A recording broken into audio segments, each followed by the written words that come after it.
So let's talk about how we're going to get this win, right? Because this story of politics of, people going to the legislature, taking public funds for these private purposes, and everyone sort of agreeing that it's bad, but nobody being able to do anything about it. It is this long and often it just happens all the time. But like, let's talk about how we're going to win this. So, um, right now we got John Fisher. He's, the way that I view it is that he's been unsuccessful at getting all these things that we thought he was going to get right away. So he's sort of like got one hand tied behind his back, or he's only on one leg or whatever.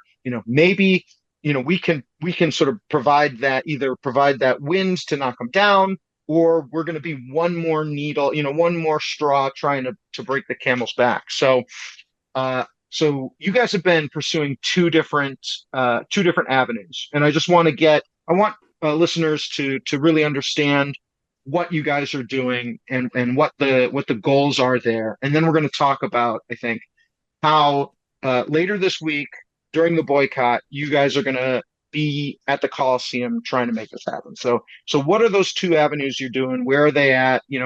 How are they going to be successful? Yeah, so I mentioned the Oakland fans doing the research on the Nevada Constitution and the referendum process. So we launched Schools Over Stadiums to pursue a referendum of SB1. That's the bill that authorizes the $380 million for the stadium.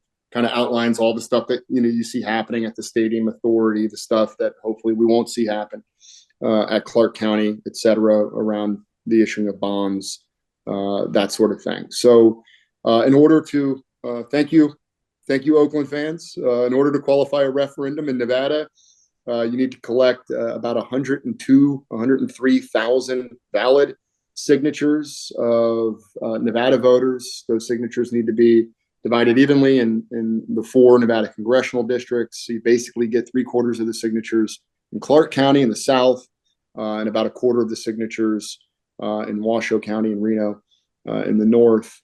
And you need to get those signatures into your county elections offices by June 26th. The deadline is actually in July, but the counties need basically a week to process those signatures and get them to the Nevada Secretary of State, who then will determine whether or not you've qualified for the November ballot. If you qualify, there's an up or down vote. It's basically a revote on SB1, meaning we want to vote no. So we would qualify it and then get a no vote. We, from the very beginning, have known that if we qualify this measure, I don't know if John Fisher has enough money to win the vote in front of Nevada voters. We think we would win, not going away. We think they would close the gap, but they wouldn't be able to close the gap enough that we would win in November. The A's have known this as well. And so the A's have employed their legal strategy of run the clock out, run our bills up. And I will say that it's one of the areas where John Fisher has actually had some success in terms of the stadium deal. So they sued. We filed our petition. This is back in the fall. They sued on very technical grounds. Their two arguments were, one, that our description of effect, you have to include this 200-word description of what the effect of your measure will be. And it's, my lawyers spent a long time trying to craft this 200-word thing. It's probably impossible in 200 words to describe any possible effect a measure will have. But in this case, it's a little different because, we're actually stopping something from taking effect. So the description of effect really is, well, John Fisher won't get his $380 million. He could build a stadium without it. He could go back to the legislature for a different deal. I mean, all sorts of different scenarios could happen. You need more than 200 words to describe them. So, our description of effect, it's online. You can read it. that was one of their arguments. Their other argument is, I don't know if people remember this, but there was a cat and mouse game going between Steve Hill and Schools Over Stadiums before we filed our petition. Basically, we were threatening to file a petition. We were intending to file a petition. We were talking about it publicly.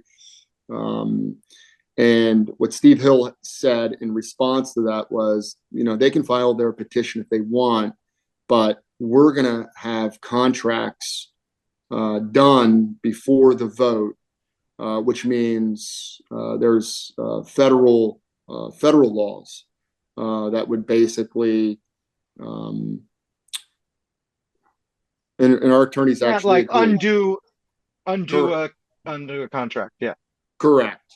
So what we decided to include in the referendum was not the entirety of SB1, but only certain sections of SB1.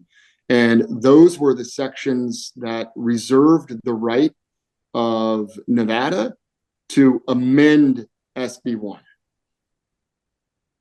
So the petition that we filed, and we think in that cat and mouse game,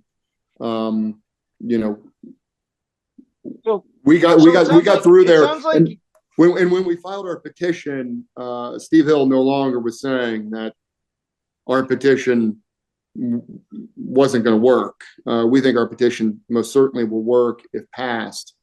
And so at that point, that was when they sued Nevada educators and Schools Over Stadiums, and our petition ended up going to district court.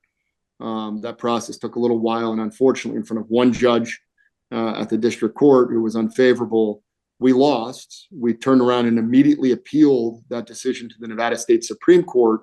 But just because how long these timelines are, in terms of the judicial process, which is very slow in the state of Nevada, we've basically had to wait until April 9th coming up, when we'll have our hearing on this in front of the Supreme Court.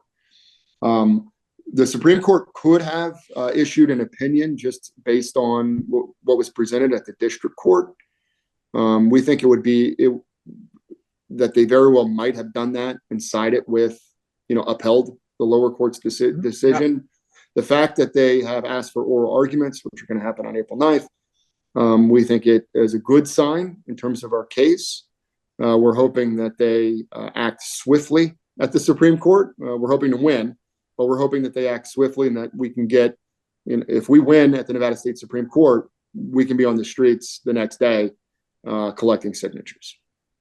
So it sounds like that's where the referendum's at. We're going to have the hearing on April 9th, and then hopefully soon after we'll know if that's possible or not.